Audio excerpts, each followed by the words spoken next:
to A Joy to Be Me, a podcast sharing the magic of minerals, microbes, and a return back to nature's ways. Tune in to learn how to nourish yourself emotionally, mentally, physically, and spiritually. It's time to reconnect with and deepen the fundamentals of human health so we can return to our wild state. I'm your host, Lydia Joy. Let's celebrate this wild ride we call the human experience.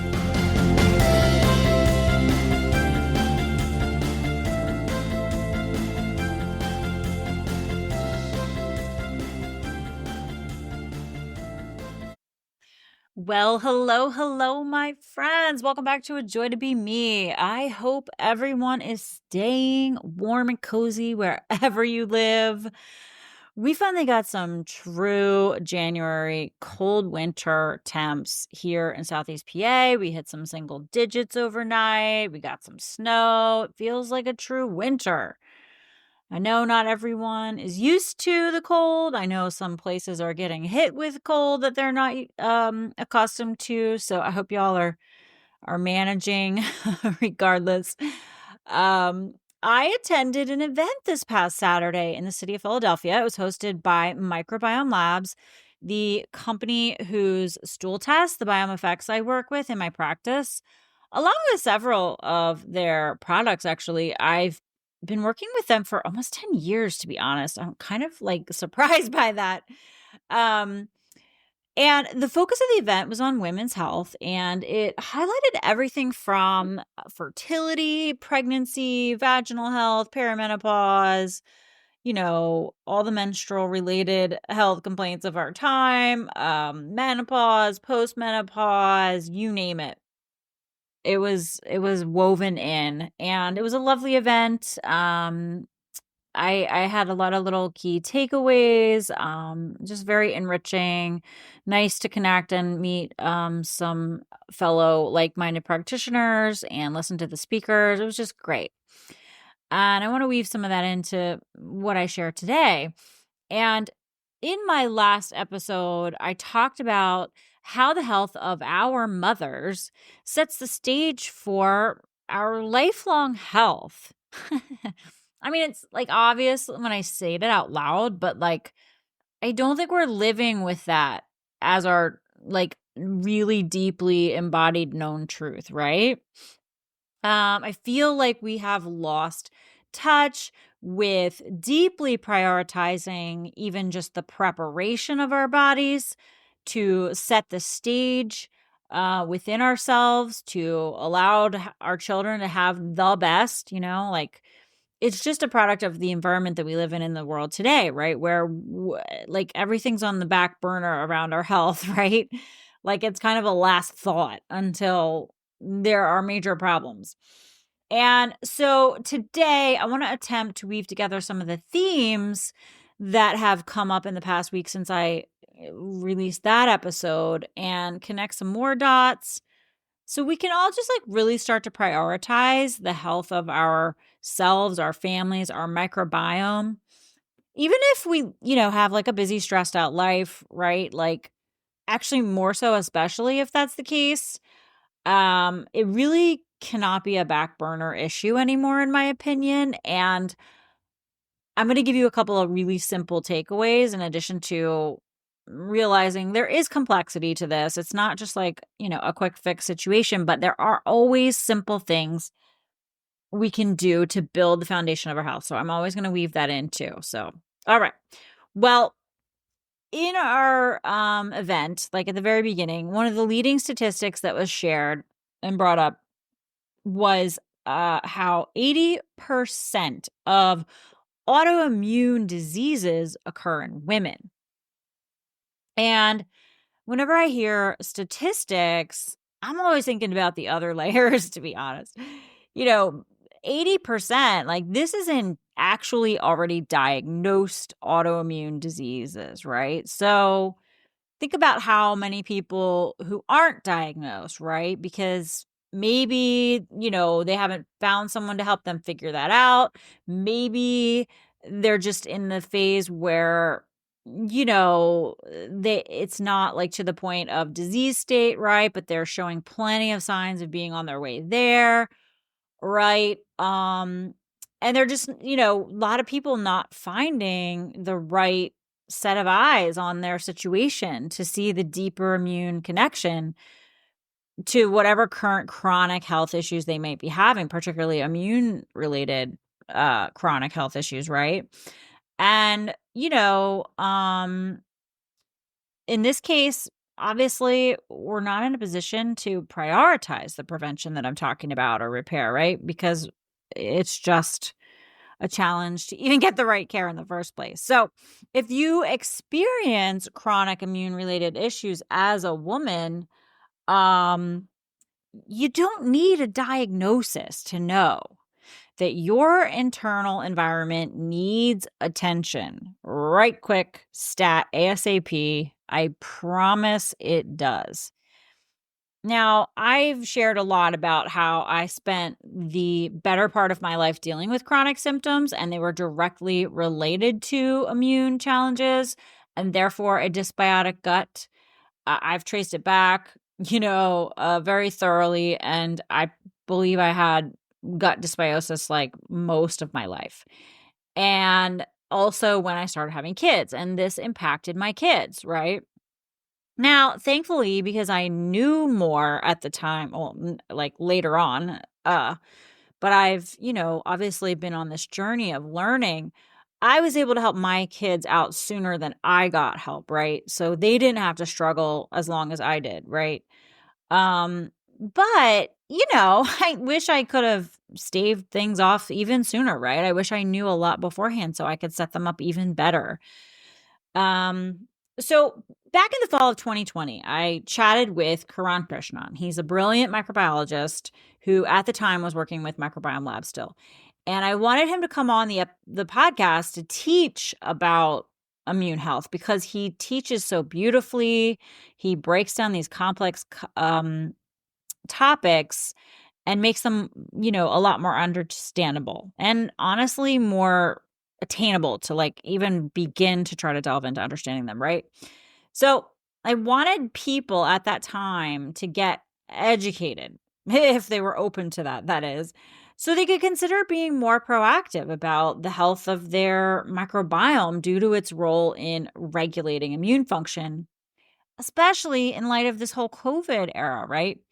So if you haven't checked that episode out, it's loaded with gold. Like I personally went back and listened to it multiple times. It like back in 2020, I was like, wow, he just like blew my damn mind, right? And so if you are someone who experienced long COVID, guys, this is a mitochondrial issue and it's directly connected to the state of your microbiome and probably a really long-term stress pattern that was draining your reserves, so to speak. So check that episode out. It's in the show notes. I highly recommend it. You'll love it. So a mother's microbiome plays a crucial role in shaping her children's health, and their immune health. So the reason why I'm going all the way back here is because, we have this epidemic of autoimmune issues, right? Chronic health issues galore. So we have to go back to understanding like how it starts, right? And this is where it starts, right? In the earliest stages of our life, we are being shaped by what our mothers gave us. So, when a baby is born during vaginal delivery, a baby is exposed to the microbiota that the mom has. And this is what's going to establish the foundation for their own gut microbiome, right? So this initial microbial exposure is really vital for the development of a child's immune system and, of course, their overall health, right? So, of course, we know that C-sections are on the rise. So that's a whole different story. You're not getting that microbial balance from your mom. You might be getting some bacteria from like the skin as you pass through the body through a C-section, but you're not getting that vaginal gulp, right? That bolus of your immunity and just being passed along. It's like your mom's passing the baton along to you as you are born. And additionally, then we have breastfeeding, right? And this further enriches the infant's microbiome with beneficial bacteria as well as prebiotics that help support our digestion, our immune function, right?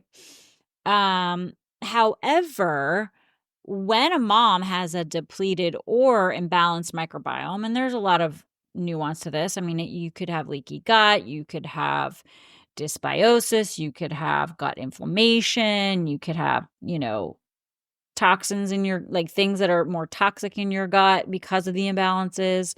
You could have some pathogens, so much could be going on, right?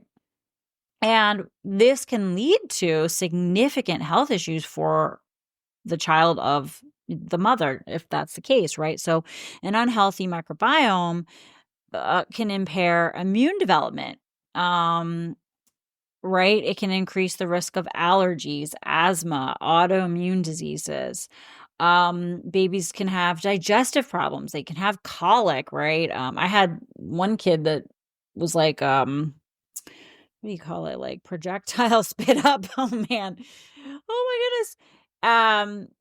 There's all kinds of ways that a baby can struggle, right? Constipation in our babies, right? And doctors often aren't that helpful. They're like, oh yeah, that's normal. It's common. It's not normal for a baby to be constipated. That makes no sense, especially if they're breastfed, right?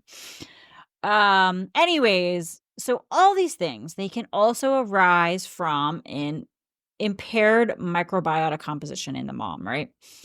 Now, additionally, an imbalanced maternal microbiome can influence the child's metabolism, right?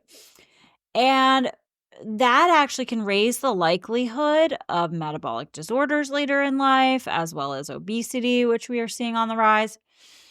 And of course, going further, this impact extends to mental health as well, with, connections to behavioral issues and anxiety, right? So ultimately, the health of a mother's microbiome is absolutely foundational because it influences her child's well-being across multiple dimensions and potentially, contributes to the rise in prevalent health issues in society today, right? So we need our moms microbiomes to be healthy and happy, right? So in my last episode, I talked about how knowing the health of your mother will help you understand more about your current health.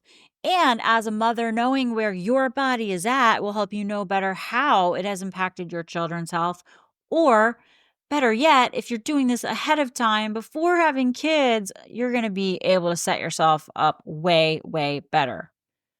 I am happy to see more of those types of people coming in through my doors, like people who want to get out ahead of it. And hallelujah, amen. Thank you for doing this, the future generations. Oh my goodness. Anyways, I only wish I knew some of these things now. So it's exciting to see people who are starting to realize this and want to get out ahead of it.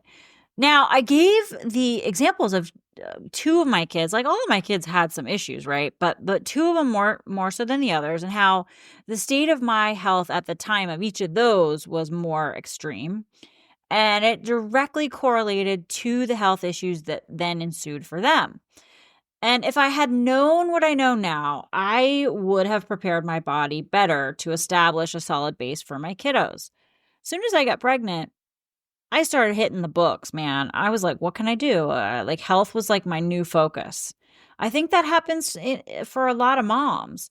It really should be happening as soon as you know you want to have kids one day. But, that's just, an unfortunate like problem of society is that we don't prioritize it anymore.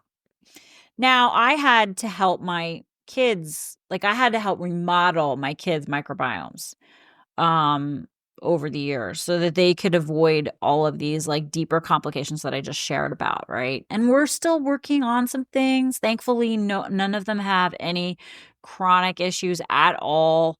We just have some minor things here and there. Of course, I'm thinking preventatively as well. So we're still working on it. We're still, I'm still educating them. I'm still, right by their side, trying to make sure this is an important piece of their life.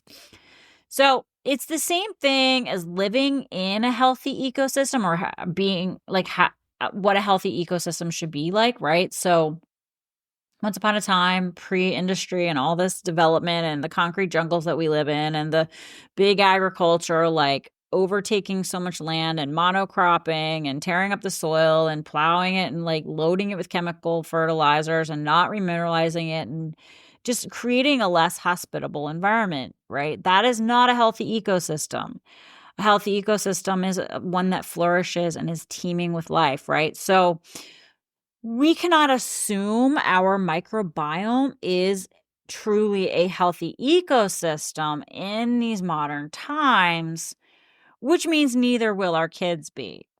So, whether you are trying to correct chronic health issues or prevent them, the microbiome piece is going to be important.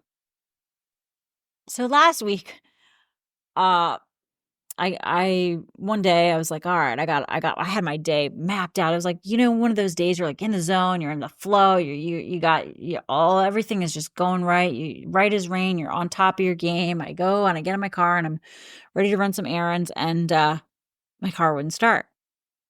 And I sat there for a second. I was like, crap. And I was like, should I get a jump? Should I just call Caleb and have him come give me a jump? And then I was like, wait, hold on. Now, I could have opted for that, but I realized I had 2 times in the last 6 months where I had my battery needed to be, like my car needed to be jumped because my battery just like, my car wouldn't start. And it was like really weird. Like I'd have my car idling. I can't remember how this went down, but I had 2 times and it just didn't seem right. And it didn't. And of course, in the back of my mind, I'm like, I probably should get this checked, see if something more is going on. Maybe I need a new battery, whatever. Right. Anyways, it finally was that point, right? Like, so I was like, I'm not going to have him jump me. I'm actually going to take care of this. And the thing was my battery was nearly 6 years old. And it was just no longer able to hold a charge. So instead of, taking that quick fix, easy route, like getting the quick jump, going on my day, I chose to replace it. And this was a decision that seems obvious, like as I'm sharing this with you, but like stick with me for just a minute. Just like cars, humans need to maintain their energy levels or their charge. Right. And we have multiple like battery packs, if you will, within our bodies that all work together to keep us functioning smoothly. And when one starts to drain or run out or become less efficient, it'll borrow from another one, right? Like, and we won't realize it's draining. We might start to feel a little different, right? We're like, nah, it's not functioning quite as right here and there. But if this continues unnoticed, we can feel more drained, we can lose our motivation, we can develop chronic symptoms, right? And the challenge is that we often focus on like a couple of the symptoms, the ones that drive us more crazy than the others, right? Like, and so then we're going to be like, okay, let me Google what this thing is, and I'm going to try to do this quick fix, right? But that's not addressing like the root of the energy issue that's going on underneath the surface, underneath the hood, so to speak, if you will. So you really cannot simply hack your way back to the health that you want just by trying to get rid of that symptom. You really need to raise your overall voltage, your charge.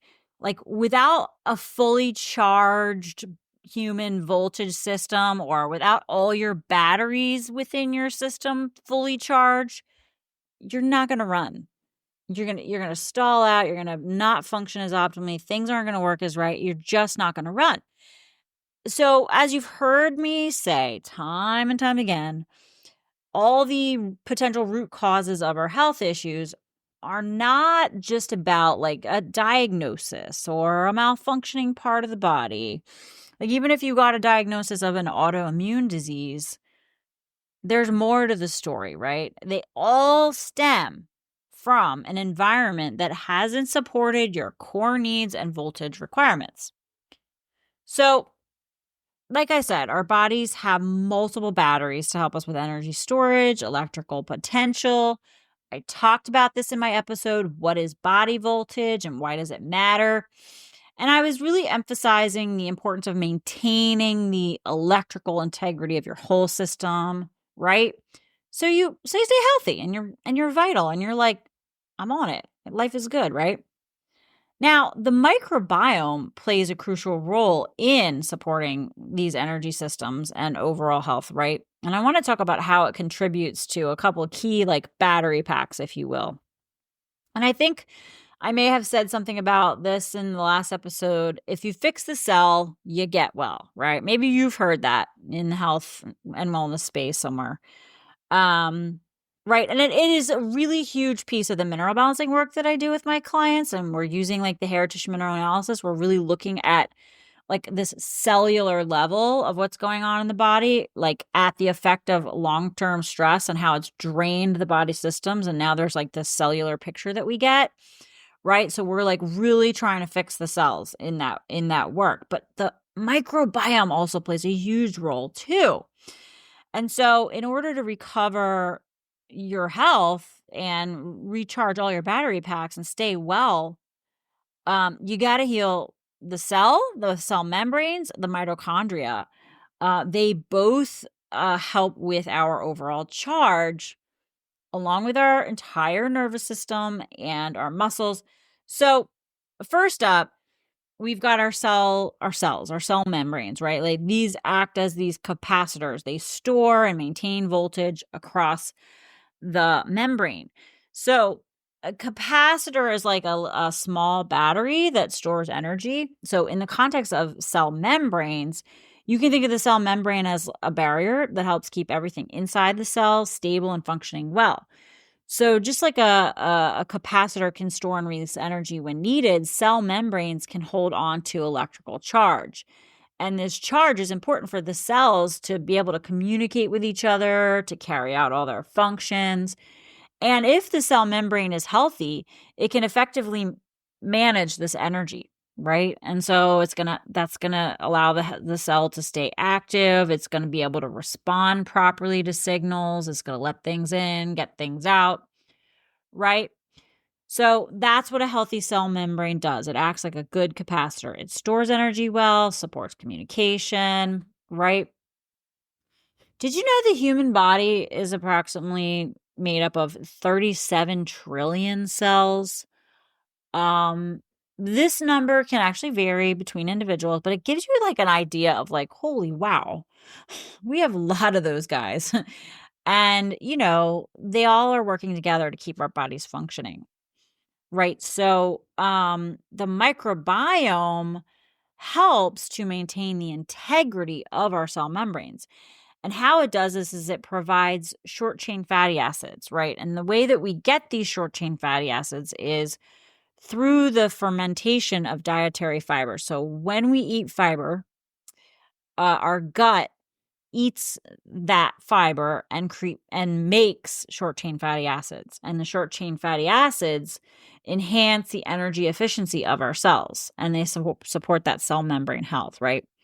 So the integrity of our cell membranes refers to how well these membranes keep everything inside the cell safe and functioning properly. Okay? Like you think of the cell membranes like I guess you could think of like the walls of a house, maybe, that hold everything together and protect it from the outside. Having strong, healthy cell membranes, it's like also going to help control what goes in and out of the cells. You want nutrients in, you want hormones in, you want the things you need to run in, and you want the waste products out. So that's what a healthy cell does. It lets us do that job properly. But when it's not healthy, stuff goes awry. So the microbiome, made up of all the microbes in our gut, helps us with this. It breaks down that fiber, right? So this is why you hear me talk about fiber, carbohydrates. Why are we just on the veggies, right? Because we want to make short chain fatty acids, abundant short chain fatty acids, because they really do help us with this. So, if people aren't realizing this piece and they're doing, all this work to help their cells, and, they're not making as much progress, it's really time to look at your microbiome, and help it out, help it work better. And yes, you got to eat more plants. So there's a simple takeaway. Go eat more plants. Most people are not eating enough plants. Next up, we have our mitochondria, right? Like, so we've heard this, referred to as the powerhouse of the cell. They generate adenosine triphosphate, ATP, which is crucial for the energy transfer in our cells, right? And certain gut bacteria can influence the mitochondrial function by producing metabolites that we need that help with the ATP production. It's kind of like the energy your body uses to do everything, right? So you get up in the day and you need energy to do all the things. You got to cook, you got to clean, you got to take care of your family, you got to take care of yourself, you got to do all the things, right? You need that ATP to do all that, to move, think, stay healthy. It helps your muscles work, helps your brain focus, it helps you feel good, right? And without enough, you don't have enough energy to do all the important things you need to do and enjoy, in addition to the healing work within your body as you're doing all those things, right? So a healthy microbiome can enhance this mitochondrial efficiency and it can help reduce oxidative stress. So we needed to do both, right? Because that's where we get like the really awesome energy production. Now, oxidative stress, what is that? It happens when there's too many, let's just simplify it, bad molecules in your body called free radicals, not enough good ones called antioxidants to fight them off. So it's, again, here we go. Gains and drains, my friends. Thank you, Michelle, for teaching me that because it's so simple. So you have free radicals. They can hurt your cells over time, especially if you don't have enough antioxidants, right? Too many free radicals, not enough antioxidant. What's going to happen, right? It's like getting up every day and having a workload that's like way too much to complete in a day. You'll never get it done, right? Unless you have help, unless you have support and help to get it done. So this is like another way, we end up, our health just gets inundated and overwhelmed because we just don't have enough of these key supports. And then additionally, I'm going to be super brief about this. Our nervous system, right? Our nervous system plays a role. So everyone in the health and wellness space is talking about the nervous system these days. And if we truly want to support this, we have to also look at our microbiome's role, right? We know that we have neurons, they transmit electrical signals. Their functioning's likened to electrical circuits, right? And the gut-brain axis really influences all of this, and our microbiome. So when we have like the beneficial bacteria doing their job right and in the right balance, they're going to help us produce some of our neurotransmitters, like GABA, serotonin, right? As well as other metabolites that support that like neuronal health, right? That I just talked about, and the communication. So it's going to enhance the electrical signaling in the nervous system. So it's functioning more smoothly.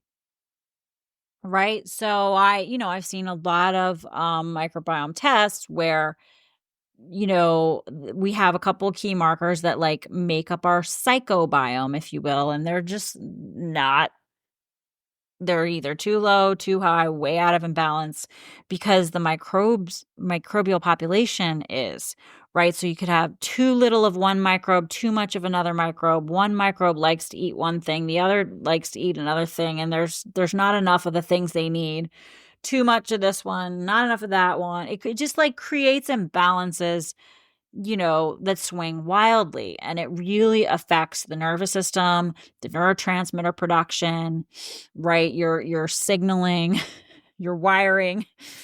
And so, if you are like somebody who's like tapped into this whole nervous system, like regulation world, um, you know, at some point, if it's like you constantly feel like you have to like regulate yourself all the time, you might want to look at your microbiome because it's going to do the job for you.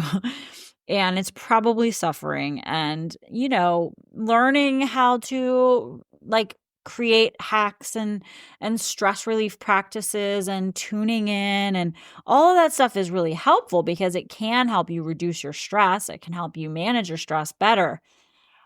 Which is definitely going to impact your microbial population for sure. But it isn't going to do the deeper repair that needs to be done that like in light of a long-term stress response in your system, you hit the wall, your nervous system's haywire, it's not going to fix and rebuild and repair and remodel your gut. So you're going to want to somehow get in there and start working on that. Then we have our muscles. Muscle tissues can also store and release energy, especially when we use them or when we're contracting and then relaxing, right? So the microbiome actually influences our muscle metabolism as well as recovery. So we have like specific gut bacteria.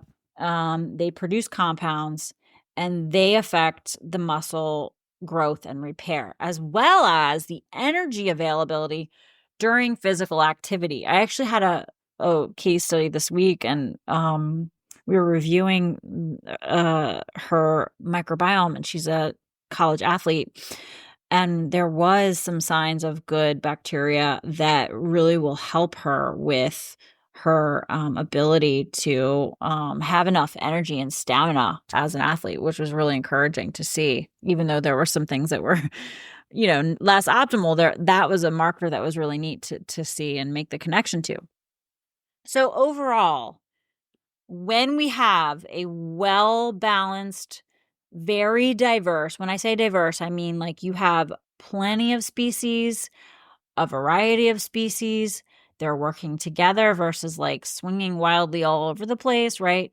When it's balanced and diverse, it's going to really help you with optimal function of all your energy related systems, including your immune health.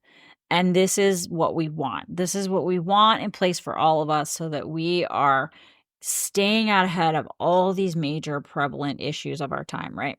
So this is why I focus on, spending a lot of time talking about how do we create an environment within ourselves to sustain the changes we want to see in our physiology, right? Simply stated, you could say, like, if you do not sustain the charge or the voltage you need to run optimally, you won't. And, the quick fix approach misses this entirely. Entirely. It would have been like me constantly getting a jump to my car battery. Like every day I'd be like, oh, I can't start my car again. Crap. Can so-and-so, can you come over and give me a jump? Like every freaking day, right? Like that's ridiculous. We would not do that. Really, I just need a new battery and leave everyone else alone. It's taking up more resources, right? Like to hack this situation versus just like get that battery working, it's able to have and hold the charge in the first place, right? So if, you've sought the quick fix or maybe you've been given a quick fix through any type of practitioner, just remember our past 100 years of conditioning has confused us all about the true meaning of doctor. And like, it's really confused us in a lot of ways. But the true meaning of doctor, did you know that doctor actually means teacher? Or the word doctor comes from the Latin word docere, which means to teach. So originally it referred to someone who was a teacher or a learned individual. So in the real food space, like I started out in the real food space before I became a practitioner. I was writing health food blogs, I was writing recipes. I had ebooks with recipes.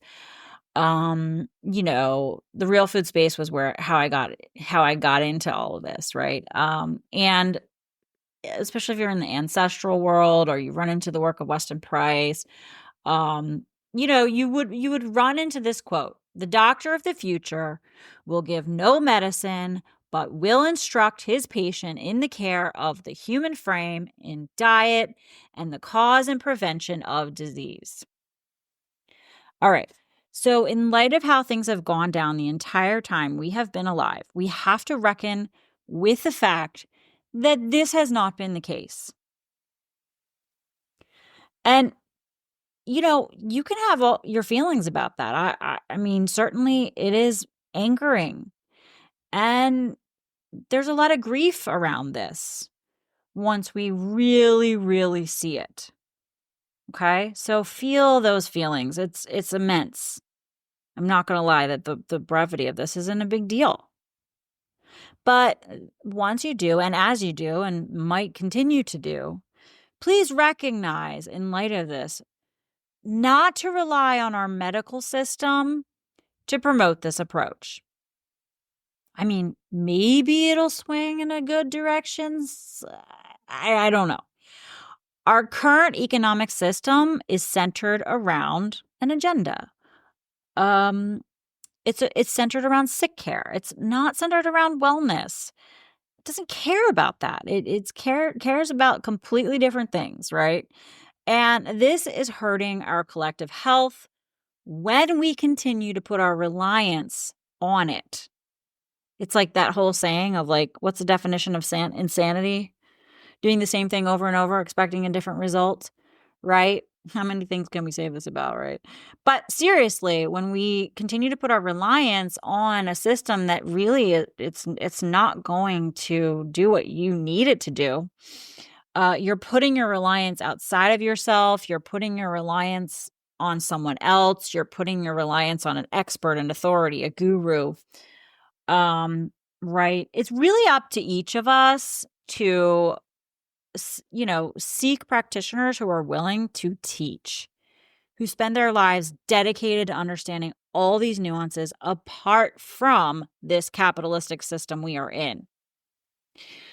Okay. And it's also important for us to educate ourselves, right? And that's another grief we can have. It's like we lost that. We would have lived in such a way where it would have been passed along to us by our parents, by their parents. It would have been communal. And we no longer have that, right? So now we have to pause and we have to see it and we have to start educating ourselves. Okay? And sometimes that can be difficult to do. It can be a lot. So, in some cases we may want to get someone else who's dedicated to this more deeply and longer than us, right? So there is a time for a mentor, a teacher, a support system, right? Now, I genuinely want people to understand their bodies better. I hope that they care about this because I think it helps us reclaim our own power a bit. Like it really does. When you know how your body works, man, you can use it better. Like, for example, recently I was watching, I found a guy who teaches really well, a chiropractor. He had some great videos and he showed the skeleton and how our hinges, oh my word, our hips are hinges. And he showed like really basic mobility stuff about how we should be using our hips and how we're not and all the problems that ensue. And I put into practice what he taught and he did a great job of teaching this.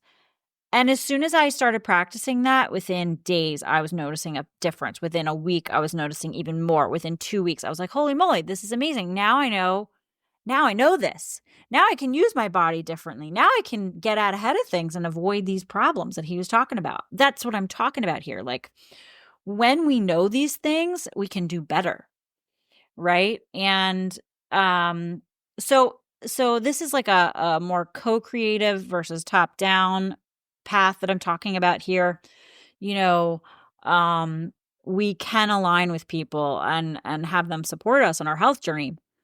But it is our responsibility to seek that guidance and to learn, right? And we focused way too much on so many things in our lives to the neglect of our precious, precious bodies, which is why I said, like, we got to take ourselves off the back burner. Like, your body like this, you live in that. It's like the house of your emotions, your soul, your everything. And it's going to be with you your whole life, right? So it's really up to you to make the most of it. Now, the same is true with our food supply as our medical system, right? Like our food system. And it is leaking into the health and wellness circles. Um, like, the conference I attended this weekend, it was heavily emphasized on supplement protocols over food. We didn't even really talk about food all that much at all. And I realized, well, it's a supplement company, right? However, I'm also noticing in the food as medicine movement, there are just like huge gaps in our understanding of food sourcing and quality, right? Like you got all these health people talking about eat this food for this outcome, right? So everyone runs to the store and they buy the food, and there's not a whole lot of talking about the quality and the sourcing, right? And we've got the globalization of everything. We've got food shipped to us from all over Kingdom Come. The U.S. government, agriculture, pharma, they're all in bed together. They're feeding this sick care agenda, right? It has nothing to do with human health and wellness or healthy children in mind. That is for sure.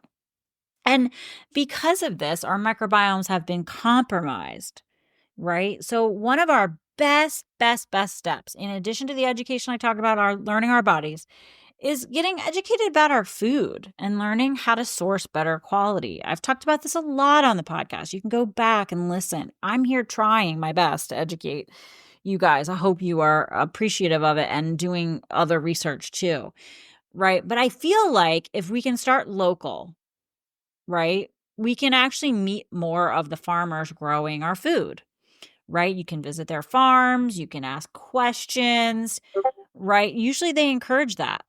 Now I realize, this is not 100% possible for all of us to do in one fell swoop or all the time with all our food, right? I'm not suggesting that. I've personally made this a part of my lifestyle. I'm always making connections to farms and farmers in my area so I can ensure the quality of my food. I'm also growing more of my own food, testing the soil, working on remineralizing the soil. I also started supporting Dan Kittredge's work with the Bionutrient Food Association. Please go check out his work and be ready to support him fully once he gets things going. He's got some amazing developments so that we can start to see, like, an apple is not just an apple. Like, we can actually choose the apple that's more nutrient dense, right? And I talked about how antioxidants are super important, right? We've all heard this, right? Like we know antioxidants, right? Like in the back of your mind, you intellectually know. And part of it is, we need them for a lot of things, including all these free radicals that they need to scavenge and get out of our system, right? And so, for example, we might also know that blueberries are like a great source of antioxidants, right? Like you hear some health person say, yo, eat lots of blueberries so you get your antioxidants. However, not all blueberries are created equal, right? So, still do the best you can, source the best you can, eat the blueberries, right? But because we can't fully ensure we are always getting the most nutrient dense foods all the time, I know some of us are working at it. I'm working at it still. It's been quite a journey. We do the best we can. When we know better, we do better. But it really is important in light of all of this, in light of all of these things we're up against, to find many ways to support the health of our microbiome. I've talked about this in past episodes. I'm not going to repeat myself here. You can check out all of them in the show notes. I've got ones on fiber, the microbiome in general, probiotics, right? Like there's plenty in there for you to chew up and work with. And I'll give you a little hint here. If you remember me talking about the 7 pillars that make up the foundations of our health that I keep talking about, you'll also be helping your microbiome out too, especially if you start getting your light exposure through the sun and the indoor light situation worked out better. So your circadian rhythm actually stands a chance at becoming more optimal. Getting your water better. I've been going to the springs. I want that living water. I even want those microbes in there, thinking about the air that we breathe, right? Like I talked about that a little bit more in the chemtrail episode. I'm going to talk about it in a minute too. Movement, right? We talked about muscles today. We talked about how they are a battery pack, as well as connection, relationships, love, and our purpose. So those are the pillars, right? This past week, I took some polls in my Instagram stories around women's health issues. And honestly, the top answers all revolved around mental health and mood. And so I want to leave you with this because it's simple. And I think we could all use some very simple tips right about now, don't you? Because I want everyone to be able to say, it's a joy to be me, and really feel that, So as I mentioned, you have a psychobiome, right? Like your gut actually helps you make neurotransmitters. Many key microbes help our bodies do this. One of them being GABA, for example. GABA is that give me my zen, gives you kind of like zen, and it helps you do a lot of things. Many women said in the polls that they struggle with mood swings, anxiety. They no longer enjoy doing things they once loved. And this tells me their microbiome is on the struggle bus, and it's possible they don't have a lot of GABA producers, which is a big player in your having a healthy psychobiome. Now, one of my favorite little morsels that was shared during one of the talks at the event I just attended was about oxytocin. Now, I don't know what you know. I assume you know what oxytocin is, but just in case, oxytocin is our love hormone or bonding hormone. It's a chemical produced in our brain. It plays a key role in helping us feel connected to each other. It's released during moments of affection, like hugging and cuddling, orgasm, or even during childbirth and breastfeeding. It can help strengthen emotional bonds between people. It encourages trust, and it can even reduce stress. It's actually kind of like the counter hormone to cortisol. Basically, oxytocin helps create, feelings of love, closeness, support among our family, friends, and partners. One of the speakers, Dr. Anna Kabeka, said, oxytocin is the mother of all hormones, the queen bee. I kind of love that because we have heard ad nauseum about the effects of excess cortisol and its detriments to our health, which certainly applies to our microbiome as well, right? Like constant cortisol drip, stress in your gut makes it leaky. And in light of this excess cortisol production and the high output of our stressful society that we've all lived in for so long, I mean, we now have things like professional cuddlers, you guys. Oh, man. Also, interestingly, I didn't realize this. Pitocin is a synthetic form of oxytocin. It's what they use to induce labor, right? Like, or even strengthen labor during childbirth. I don't know, maybe you've had that Pitocin given to you when you went through labor. I didn't want that personally, but it basically works similarly to natural oxytocin, and it stimulates uterine contractions. It can even be used to help control bleeding after delivery by promoting uterine contractions. So, we've got both oxytocin and Pitocin. They have the similar effects on the body, but Pitocin's just, manufactured version. Now it's, I knew about stimulating labor through orgasm back when I was having my babies. Right. And I'm sure maybe you've heard of that too. That's another way to get those contractions going. Truth is, I mean, birth could be quite orgasmic if we got rid of, all the extremes around the birth experience that we have. But that's a whole nother conversation for another day. So The point being is, stress is one of the biggest problems for our gut, right?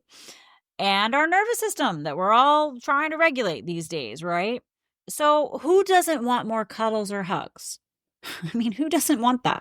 I don't know. Maybe some people don't.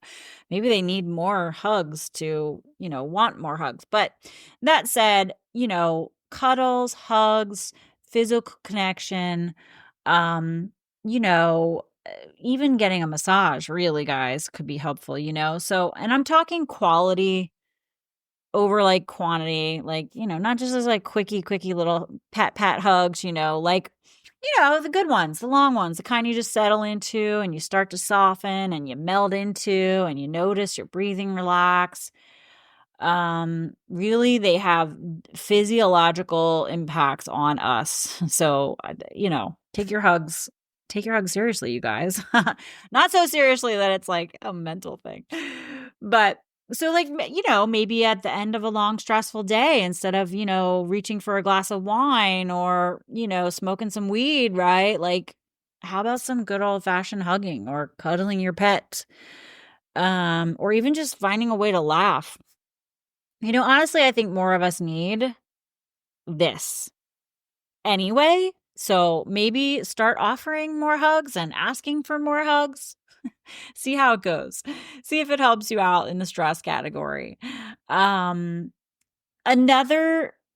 simple tip I have for you that I made a connection to for a client recently, and this is kind of important too in light of this whole people telling me they're so anxious and knowing that stress is just really detrimental to our health and our microbiome.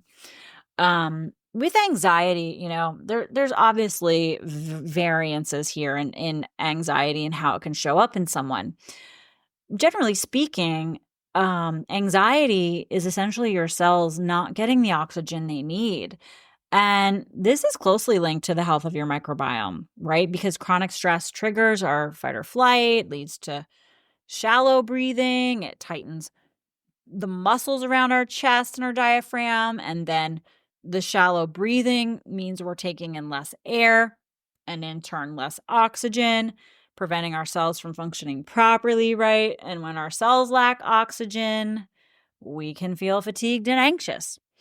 So interestingly, the healthy microbiome, can manage the stress and promote a sense of well-being and help shift this, right? Like when we feel anxious, one of the best things we can do is check in with our breath, right? Everyone can literally say to themselves, okay, I'm in a moment. I'm having this anxious moment. I can pause, and I can breathe, right? I've seen so many people teach this over the years in a myriad of simple ways. Like, if you need help knowing how to do it, go ahead and do a quick Google. There's lots of simple ways you can do this practice, right?